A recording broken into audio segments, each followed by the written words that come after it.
Hello everyone, welcome to study with Shri. देखिए UP triple S C PET, इसका जो है कि प्रैक्टिस सेट चल रहा है। यह प्रैक्टिस सेट नंबर 4 है। 3 टेस्ट जो है कि ऑलरेडी कंप्लीट हो चुका है। प्ले लिस्ट बना रखी है, आप लोग जाकर के देख सकते हैं। देखिए बिल्कुल नए सिलेबस पे आधारित है और ऐसा नहीं कि ये ओनली पेट के लिए है।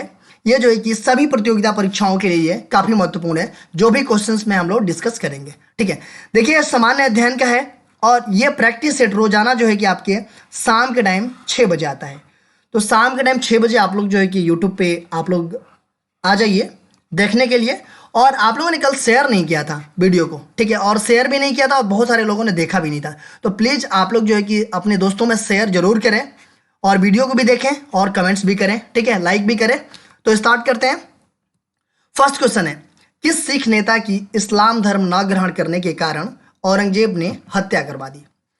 हरगोबिंद, गुरु गोविंद सिंह, तेंग बहादुर, अर्जुन देव।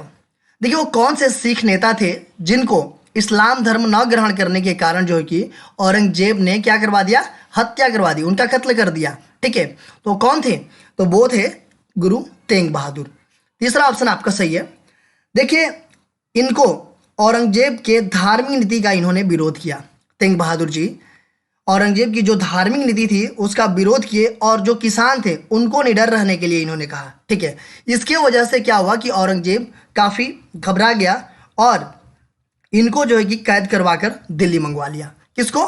तो तेंग बहादुर को, ठीक है, दिल्ली बुलवा लिया और इन्हें इस्लाम धर्म स्वीकार करने को कहा। लेकिन इन्होंने क्या किया कि इस्लाम धर्म स्वीकार करने से मना किया और इस वजह से औरंगजेब ने क्या कर दिया? इनका कत्ल करवा दिया, ठीक, कत्ल कर दिया। तो यह तीसरा ऑप्शन हो जाएगा, गुरु तेंग बहादुर।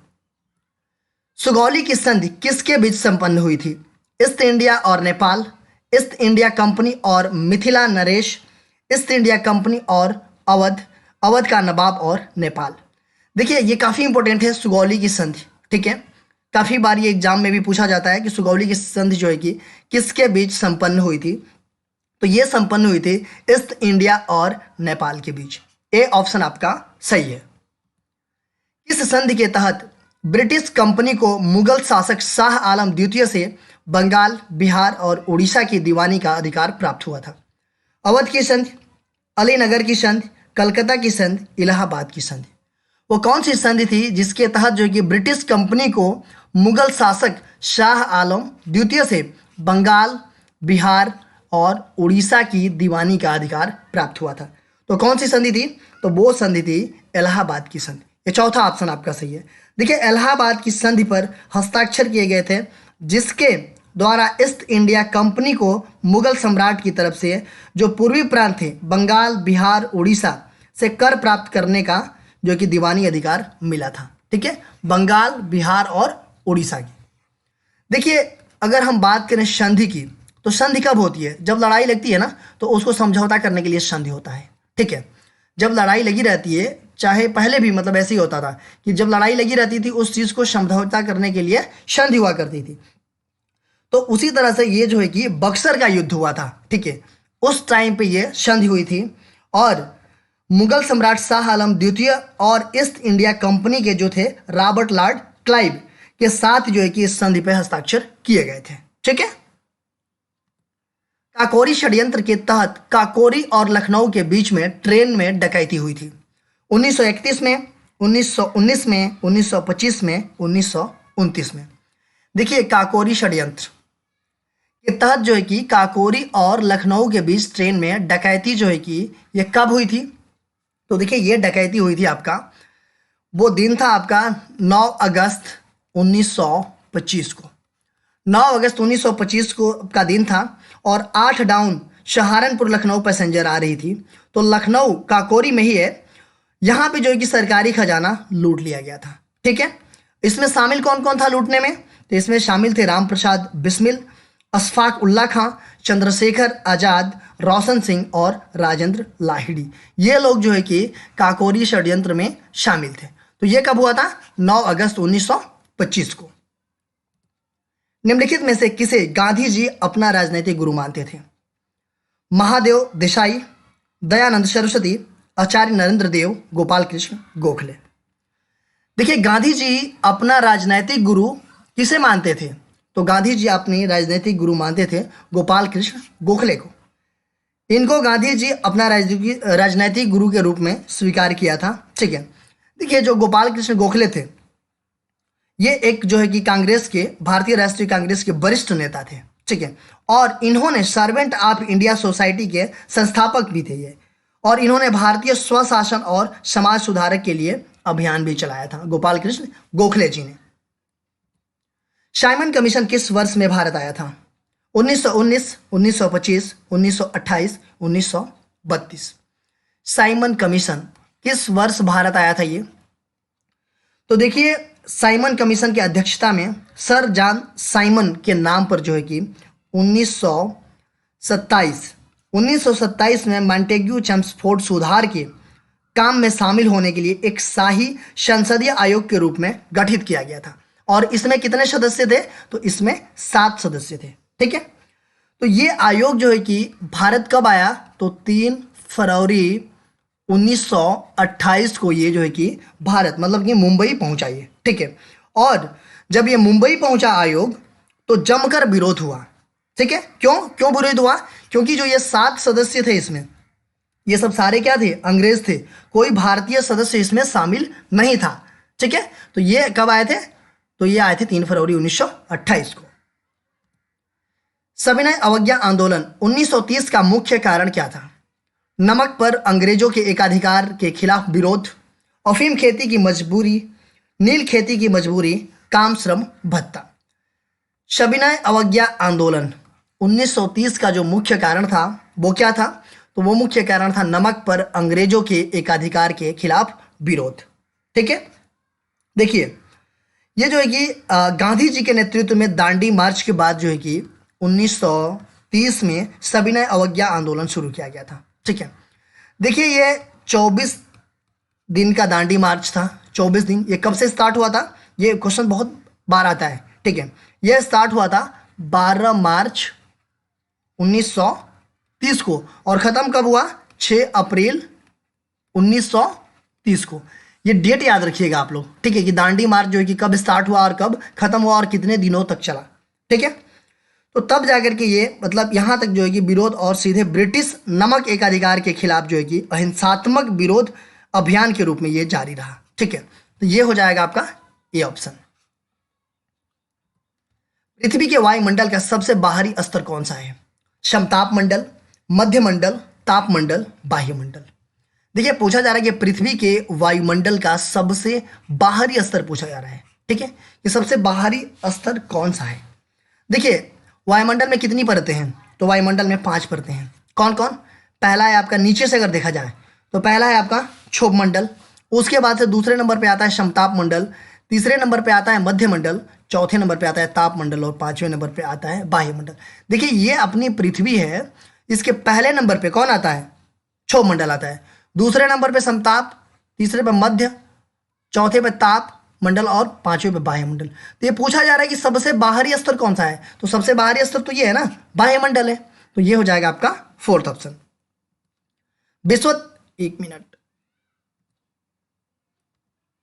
विषुवत रेखा पर दिन कितने घंटे का होता है? 6 महीने का, 24 घंटे का, 12 घंटे का, 8 घंटे का। देखिए विषुवत रेखा की बात की जा रही है, इस पर दिन कितने घंटे का होता है? ठीक है, तो ये है आपका विषुवत रेखा। ठीक है, यहां पूछा जा रहा है कि दिन कितने घंटे का होता है, तो विषुवत रेखा पर दिन जो है कि 12 घंटे का होता है। ठीक है, ये तीसरा ऑप्शन आपका सही है। देखिए इसके दोनों तरफ की हम बात करें, ठीक है, इसके दोनों तरफ जो है कि दिन की अवधि जो है कि सूर्य के उत्तरायण और दक्षिणायन पर निर्भर करती है। ठीक है, और ये जो है कि घटती बढ़ती रहती है। ठीक है, लेकिन विषुवत रेखा पर दिन 12 घंटे का होता है। सिंगस्वी द्वीप किस खाड़ी में अवस्थित है? हडसन की खाड़ी, अरब की खाड़ी, मैक्सिको की खाड़ी, सेंट लॉरेंस की खाड़ी। देखिए सिंगस्वी द्वीप ये किस खाड़ी में अवस्थित है? तो ये अवस्थित है आपका मैक्सिको की खाड़ी में। ये जो है कि मैक्सिको की खाड़ी पर अवस्थित है, और मैक्सिको की खाड़ी जो है कहाँ पे है? तो ये है आपका संयुक्त राज्य अमेरिका के दक्षिणी पूर्वी तट पर ये स्थित है।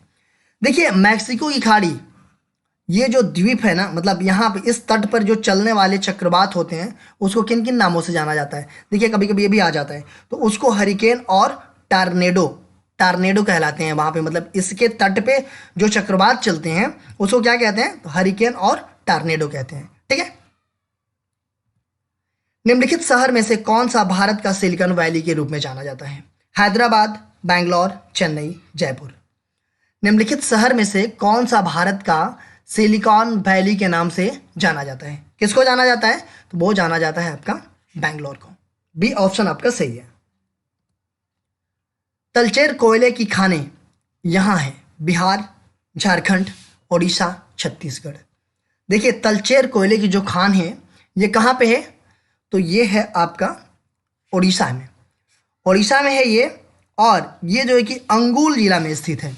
तलचेर की खान, जो कोयला की खान है, ये उड़ीसा के कहाँ पे है? तो अंगुल जिला में ये सिचुएटेड है। देखिए अगर भारतीय भूवैज्ञानिक सर्वे के अकॉर्डिंग हम देखें तो भारत में 38.65 बिलियन टन कोयला जो है कि तलचर कोयला क्षेत्र में आरक्षित है।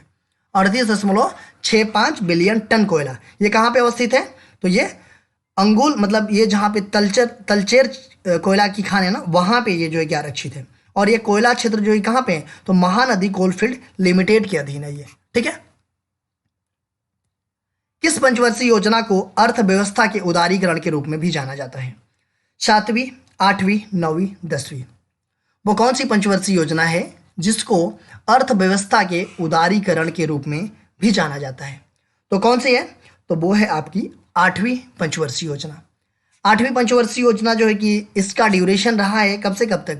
1992 से 1997 तक इसका ड्यूरेशन रहा है 8वीं पंचवर्षीय योजना का। देखिए यह वह समय था जब सरकार ने नई आर्थिक नीति, मतलब कि उदारीकरण, वैश्वीकरण और निजीकरण की घोषणा की थी, जिसके तहत जो है कि अधिकांश उद्योगों को मंजूरी दी गई, आयात शुल्क कम किया गया और विदेशी प्रत्यक्ष निवेश के लिए दरवाजा खोला गया और बाजार निर्धारित विनिमय दर प्रणाली को पेश किया गया। ठीक है। तो ये हो जाएगा आपका 8वीं पंचवर्षीय योजना। देखिए अभी पंचवर्षीय योजना नहीं चल रही है, अभी क्या चल रहा है ये आप लोग कमेंट बॉक्स में बताइए। अभी पिछले वीडियो में ही उसका डिस्कस किया था कि पंचवर्षीय योजना का रिप्लेसमेंट कौन किया। ठीक है, वो बताइएगा आप लोग। ठीक है, और कब जो है कि वो इम्प्लीमेंट हुआ। ठीक है। निम्नलिखित में से कौन भारतीय अर्थव्यवस्था के प्राथमिक क्षेत्र के अंतर्गत आता है? चीनी उद्योग, देखिए चीनी है ये। ठीक है। डेयरी, बैंकिंग, वस्तुओं का परिवहन। पूछा जा रहा है कि निम्नलिखित में से कौन जो है कि भारतीय अर्थव्यवस्था के प्राथमिक क्षेत्र, प्राइमरी सेक्टर के बारे में बात की जा रही है कि अंतर्गत आता है। तो देखिए चीनी कहाँ से उत्पन्न होता है? सबसे पहले खेतों से क्या निकलता है? गन्ना निकलता है, फिर मिल में जाता है, उसके बाद से बहुत सारे प्रोसेस होते हैं तब चीनी निकलता है। डेयरी ये कहाँ से निकलता है? तो ये गाय और भैंस से निकलता है, तो ये डायरेक्ट जो है कि गाय और भैंस से निकलता है। बैंकिंग भी ये प्राइमरी सेक्टर नहीं है। वस्तुओं का परिवहन ये भी प्राइमरी सेक्टर नहीं है। देखिए प्राइमरी सेक्टर होता क्या है, अगर हम बात करें तो जब भी कोई उत्पादन जो प्राकृतिक संसाधनों से उत्पन्न होता है उसे हम प्राथमिक क्षेत्र कहते हैं। देखिए जैसे मान लीजिए अगर हम अनाज की बात करें, गेहूं, चावल सीधा जो है कि कहाँ से? खेतों से उत्पन्न होता है। ठीक है। उसके बाद से ये जो है कि जाता है, फिर आटा, चावल, ये सब बाद की बात है। लेकिन जो फसल है खेतों से निकलता है, गेहूं हुआ और चावल हुआ, ये जो है कि प्राथमिक क्षेत्र है।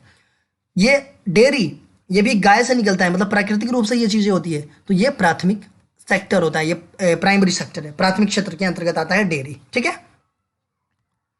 प्रधानमंत्री श्रम योगी मानधन योजना का शुभारंभ किया गया था अरुण जेटली के द्वारा, रामनाथ कोविंद के द्वारा, स्मृति जुबिन ईरानी के द्वारा, नरेंद्र मोदी के द्वारा।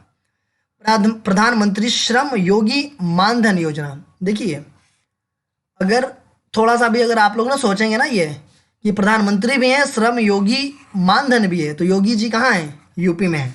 तो आप लोग सोचेंगे कि ये जो है कि यूपी में ये शुरू किया गया था, लेकिन यूपी में ये शुरू नहीं किया गया था। ये कहाँ से शुरू किया गया था? तो ये शुरू किया गया था 5 मार्च 2019 को ये शुरू किया गया था, 5 मार्च 2019 को। और एक गुजरात के गांधीनगर में प्रधानमंत्री नरेंद्र मोदी जी के द्वारा जो है कि ये शुरू किया गया था। देखिए इसके तहत जो है कि क्या है फैसिलिटी, तो इसके तहत जो है कि 60 साल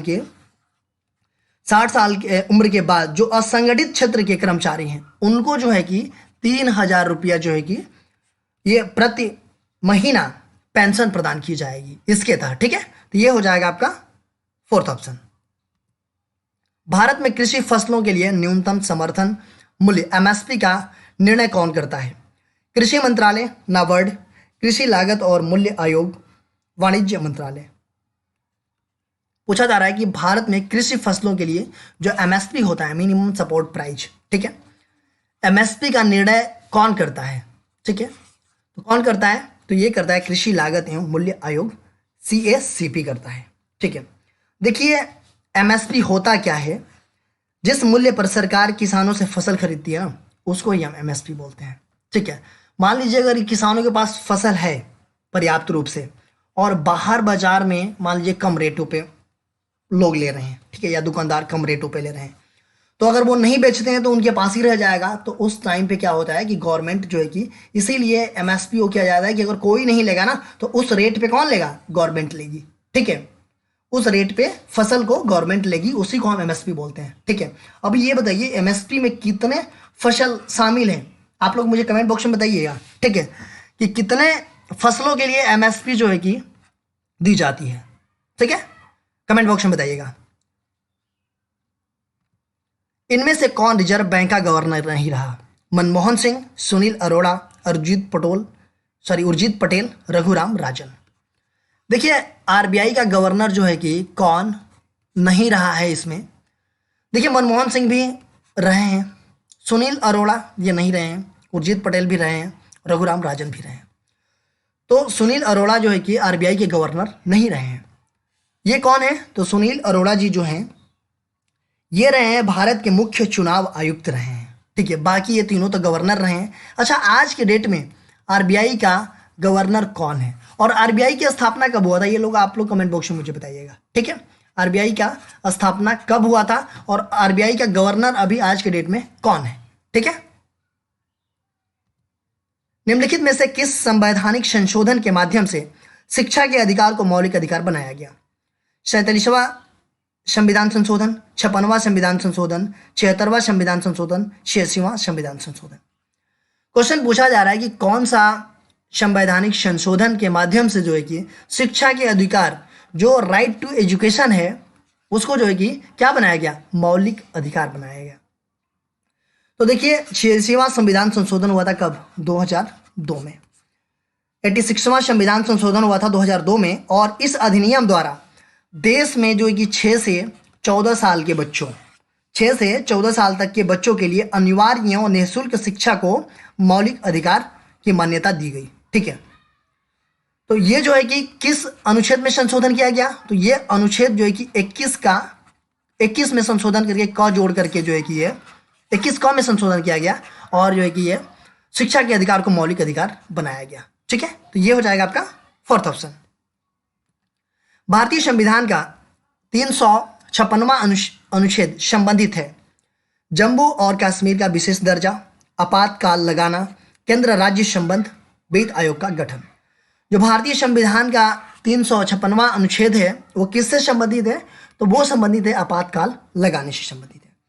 देखिए 356 के अनुच्छेद के अकॉर्डिंग, 356 अनुच्छेद के अकॉर्डिंग अगर राष्ट्रपति को यह समाधान हो जाए कि राज्य में जो राज्य के संवैधानिक तंत्र हैं वो विफल हो चुके हैं, तो राष्ट्रपति आपातकाल की घोषणा कर देता है। ठीक है, ये हो जाएगा आपका दूसरा।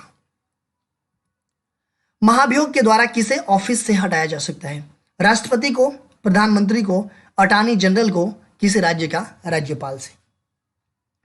देखिए महाभियोग की प्रक्रिया के द्वारा ऑफिस से किसको हटाया जा सकता है? तो ये हटाया जा सकता है राष्ट्रपति जी को। ठीक है, इनको जो है कि पद से हटाया जा सकता है और इनका ये महाभियोग का वर्णन जो है कि संविधान के किस अनुच्छेद में है? तो ये अनुच्छेद 61 में ये बताया गया है कि राष्ट्रपति के महाभियोग के द्वारा इनके पद से हटाया जा सकता है। देखिए राष्ट्रपति को जो हटाने की प्रक्रिया है ना, वो संसद के किसी भी सदन में प्रारंभ की जा सकती है। ऐसा नहीं कि लोकसभा में या फिर राज्यसभा में। ये लोकसभा से भी स्टार्ट किया जा सकता है और राज्यसभा से भी स्टार्ट किया जा सकता है, जो महाभियोग की प्रक्रिया है राष्ट्रपति का। ठीक है, देखिए यह एक जो है कि विशिष्ट प्रक्रिया होती है और अगर राष्ट्रपति के पद से हटाना है तो संसद के दोनों सदनों के 2/3 बहुमत, ठीक है, राज्यसभा में और लोकसभा में इन दोनों में 2/3 बहुमत से ये पारित होना चाहिए। ठीक है, 2/3 सॉरी बहुमत से ये पारित होना चाहिए। ठीक है, ये हो जाएगा आपका ये ऑप्शन। देखिए क्वेश्चन पूछा गया था पिछले वीडियो में, आप लोगों का इसका आंसर कमेंट बॉक्स में देना था। कुछ लोगों ने दिया है, बहुत सारे लोगों ने नहीं दिया है। ठीक है, देखिए हिंदू विधि को किसने सर्वप्रथम संहिताबद्ध किया? वेद व्यास ने, पाणिनि ने, बाणभट्ट ने, मनु ने। हिंदू विधि को किसने सर्वप्रथम संहिताबद्ध किया? तो ये किया मनु ने। चौथा ऑप्शन आपका सही है। आज का क्वेश्चन देख लेते हैं सॉरी। नौकरियों और शैक्षिक संस्थानों में समाज के कमजोर वर्ग के लिए आरक्षण उपलब्ध कराने हेतु केंद्र सरकार को संविधान का कौन सा प्रावधान अधिकार देता है? अनुच्छेद 14, अनुच्छेद 16, अनुच्छेद 46, अनुच्छेद 19। देखिए अगर आप इंस्टाग्राम पे फॉलो करना चाहते हैं तो इंस्टाग्राम पे हमारी आईडी है स्टडी विद श्री 25, फेसबुक पे एक मेरा पेज है स्टडी विद श्री के नाम से, और फेसबुक पे एक मेरा ग्रुप है यूपी पीसीएस 2022, और ये टेलीग्राम का लिंक है। इन सब सारे जगहों से कनेक्ट हो जाइए। इन सब सारे जगहों पे स्टडी से रिलेटेड चीज़ें पोस्ट की जाती है जिससे फ़ायदा पहुंच सकता है। दोस्तों वीडियो अच्छी लगती है तो आप लोग अपने दोस्तों में जरूर शेयर किया कीजिए, लाइक किया कीजिए और एक अच्छा सा कमेंट कर दिया कीजिए। अगर वीडियो अच्छी नहीं लगती है तो आप लोग डिसलाइक कर दिया कीजिए और कमेंट बॉक्स में मुझे बताइए कि डिसलाइक क्यों किया। वीडियो देखने के लिए धन्यवाद।